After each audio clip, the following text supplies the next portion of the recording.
Welcome to the Cinnabar.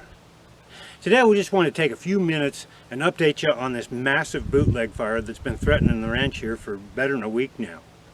And also I brought out a few guns that I wanted to preview some of the episodes that we got coming up that I'm kind of excited about for the future. As soon as the danger or the threat from this bootleg fire goes away, we're going to be making some really neat episodes. So we'll take a few minute or two and look at some of these guns as well today.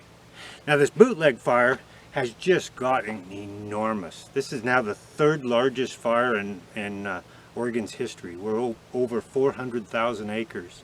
To put that in perspective, I think it's over 625 square miles burned.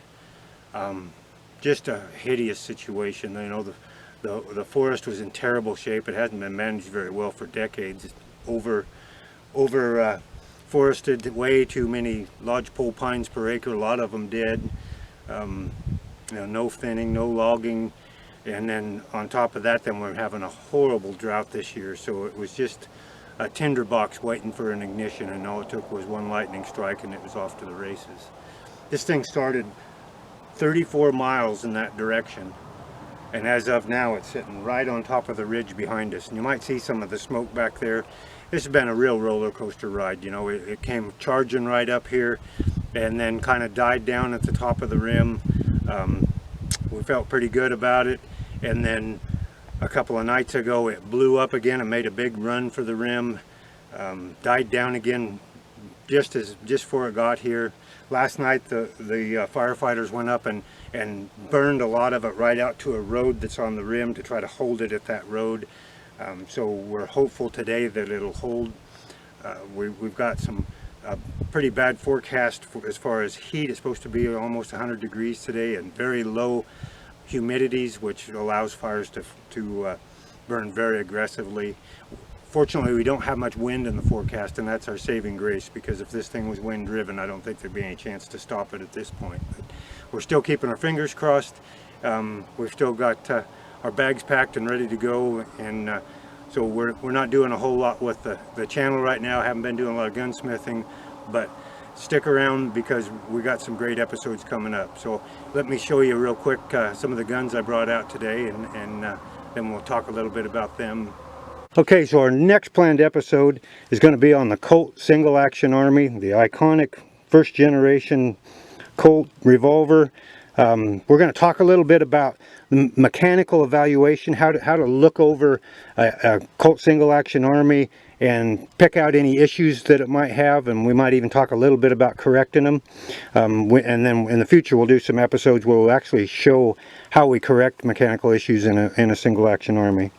Next up we have a Colt, another revolver, but this one's a little earlier, an 1860 Army. Now one of our viewers has sent me a couple of them to fix back up. One of them is going to have to be completely rebuilt. We're going to have to fabricate a few parts for it and the whole 9 yards. So that ought to be a little fun if you're into Colt percussion revolvers. Next up we've got this Winchester little pump action 22.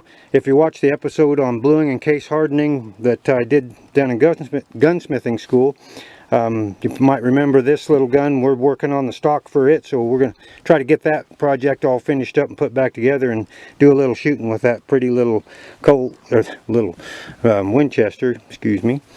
Next up we have an interesting one. This is a 1876 Winchester 45-75 set trigger. And what's really interesting about it is one of our viewers sent me this gun and a box of ammo so that I might make an episode and share it with you folks. So that'll be a fun one coming up. I'm absolutely obliged to go ahead and just do that. Next one up, we got a Colt Burgess lever action rifle. We need to make a few parts for it. This one's out of my wife's collection. Really a neat little unique gun. I really like these Colt Burgess rifles, so we'll get deep into that one and make a couple parts for it. Next up we've got a Winchester 1886. This one with a close coupled set trigger. This one's been sawed off, and I think with a hacksaw, but I'm not too sure. Maybe that a beaver might have chewed the end of that barrel off as badly as it was done. It's not even close to being square, so we're going to take a few shots with it, then we're going to go back up there and true up the muzzle on this gun, and take a few more shots with it and just see what kind of improvement we can get with accuracy by getting that muzzle fixed up just right.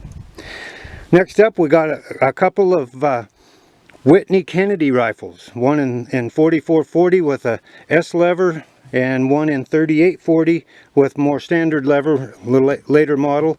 So we'll talk a little bit about Whitneyville Armory and the Whitney Kennedy rifles. So bear with us through this horrible fire, and when we get out on the other side of it and the threat of this thing's diminished, well, we got some great episodes coming up for you. Until then, happy trails from the Cinnabar.